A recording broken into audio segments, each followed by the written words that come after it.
Olá, meus amigos. Nós sabemos que Jesus deixou o grande mandamento, ou mandamento maior. E nós precisamos ficar atentos, porque esse mandamento maior, como está aqui no Evangelho de Mateus, no capítulo 22, a partir do verso 36, esse grande mandamento, ele tem dois componentes bastante diferentes. Os dois falam em amor.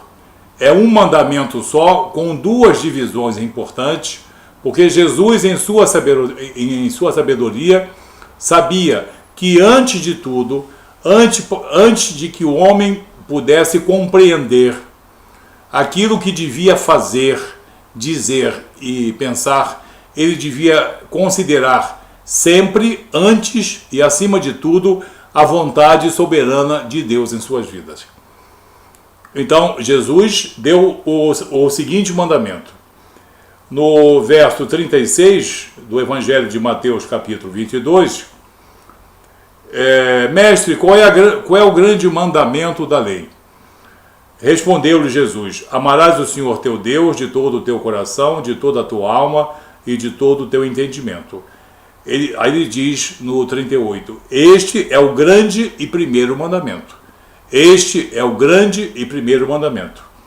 O segundo, semelhante a este, é: amarás o teu próximo como a ti mesmo. Desses dois mandamentos dependem toda a lei e os profetas. O que Jesus disse aqui? Vocês estão recebendo um mandamento de amor, compreensão, soberania, reverência, etc. Mas existem dois momentos de observância desse mandamento. O primeiro momento, o momento maior, é observar a soberania de Deus. Todo aquele que ama a Deus e a sua soberania, automaticamente está capacitado e legitimado para que possa amar o seu próximo. Tem muita gente que é capaz de amar o seu próximo, no caso contribuindo para as suas obras, para os seus méritos pessoais, que não deixam de ser méritos, mas não são legitimados perante Deus, porque essas pessoas, de maneira sistemática, e o pior, conhecendo o acerto e o erro, de maneira sistemática, não amam a Deus. Não têm reverência às coisas de Deus. Não cumprem a fase 1, a fase primeira e mais importante do grande mandamento. Então fazem caridade, são pessoas amorosas, pessoas muito afetivas, mas não são capazes de observar a primeira fase desse mandamento. O que Jesus está dizendo aqui? Existem várias coisas que denotam que o homem, antes de amar ao seu próximo, ama a Deus. Vamos dar alguns exemplos. As pessoas que que praticam idolatria, elas estão amando a Deus? Não. Elas não estão cumprindo a primeira fase desse mandamento. Porque a idolatria é uma das coisas mais repugnantes a Deus. O povo hebreu ficou no cativeiro 70 anos por causa da idolatria. E hoje o povo judeu detesta, não suporta nenhuma idolatria, nenhum culto a imagens, bustos, ícones, nada disso. Eles não suportam idolatria porque eles amam a Deus. E nós cristãos não suportamos idolatria. Não queremos saber de imagem de gesso, porcelana ou madeira. Não queremos saber de idolia, hiperdulia, latria, adoração, veneração. Isso não nos interessa. Deus disse: eu abomino essas coisas e essas pessoas. Então, toda pessoa que pratica a idolatria está corrompendo a primeira parte desse grande mandamento. Segundo, aqueles que consultam os mortos, aqueles que fazem a necromancia, é amplamente condenada pelos evangelhos, é mais enfático no Antigo Testamento, mas Jesus e os apóstolos também condenam a consulta aos espíritos. No Evangelho de João, nos capítulos 14, se não me engano, Jesus fala amplamente ali. Tudo aquilo que eu, Jesus, concordo é de acordo com a vontade do Pai. Tudo aquilo que meu Pai detesta, eu detesto também. Então, idolatria e necromancia são o não cumprimento da primeira parte desse mandamento.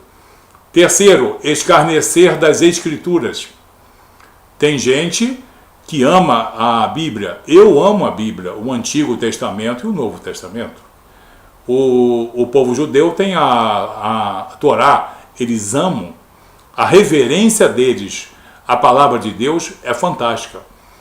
E a vontade de Deus, o mandamento de Deus é o seguinte: a minha palavra não pode ser escarnecida, a minha palavra não pode ser deturpada. Maldito o homem que deturpar ou escarnecer da minha palavra. E tem muita gente escarnecendo da Bíblia. Porque a Bíblia é apenas um livro com não sei quantos mil erros, é um livro escrito por homens. Falácia vai, falácia vem. Isso é argumento vai, argumento vem. A verdade é que a vontade de Deus está expressa na Bíblia, tanto no Antigo Testamento quanto no Novo Testamento. Então, o terceiro exemplo: todo aquele que não tem as Escrituras Sagradas como único referencial de fé, não estão cumprindo a primeira fase, a fase mais nobre, mais delicada do grande mandamento. Aí já são 3 exemplos: idolatria, necromancia e o escarnecer da palavra de Deus. Como quarto exemplo, deturpar o caráter de Deus. Eu não creio no Espírito Santo de Deus. Aí eu tenho diversas desculpas que eu aprendi dos meus mestres, que não se trata de o Espírito Santo, a terceira pessoa da Trindade Santa, mas sim um Espírito Santo. Aí começam essas alucinações todas que nós já estamos cansados aqui de rebater. Então, esses que adulteram o caráter de Deus, negando a triunidade santa e negando o caráter do Espírito Santo de Deus, o Espírito Santo de Deus, Ruach HaKodesh, ou Hagios Pneumatos, todos aqueles que escarnecem disso e negam, não estão cumprindo o primeiro mandamento. Mas nós fazemos caridade. Pode parar, porque em primeiro lugar vocês têm que ter a devida reverência a Deus. Isso é bíblico, a contextualidade bíblica no Antigo e Novo Testamento, e não adianta desvincular o Antigo do Novo Testamento, está manifesta o desejo de Deus, dele ser soberano em nossa vida. Vamos citar um quinto exemplo: a figura de Jesus. Jesus é Deus, soberano e Senhor. Tem muita gente dizendo que ele é apenas mestre, que foi um homem evoluído, que foi um grande profeta, que foi um grande espírita, que foi um grande médium, que foi um grande ensinador. Não, isso é o quinto exemplo clássico de não cumprimento do primeiro mandamento. Nós poderíamos citar muitos outros ainda, como a negação da salvação pela graça, os que afirmam que Jesus morreu pelos seus ensinamentos e não pelos seus méritos pessoais, vicários. Existe uma série de exemplos em que o primeiro mandamento não está sendo cumprido. O primeiro mandamento, a primeira fase do grande mandamento, não está sendo cumprido. Está sendo corrompido sistematicamente, mesmo as pessoas tendo acesso à informação correta. Aí, querendo criar doutrina de homens, doutrina de méritos humanos, de salvação pelos méritos humanos, exuberam em cumprir a segunda fase desse mandamento, mas não se preocupam com a primeira fase desse mandamento, e com isso pecam, e com isso vão ter surpresas em sua vida espiritual. Então, o grande mandamento, o primeiro mandamento, é para ser cumprido nas duas fases. Antes de tudo, amar e respeitar a soberania de Deus e tudo aquilo que Deus manda que nós preservemos e que nós amemos. Aí, em segundo lugar, entra eu, você, nossos irmãos, a raça humana, em segundo lugar. Pode parecer esquisito, principalmente para quem tem uma concepção espiritualista, mas é uma concepção errada. Deus quer ser soberano de tudo que nós fazemos, de tudo que nós sentimos. Então, o não cumprimento da primeira fase do grande mandamento é fracassar no campo espiritual. Amém? Que Deus abençoe você. Até o próximo vídeo. Muito obrigado.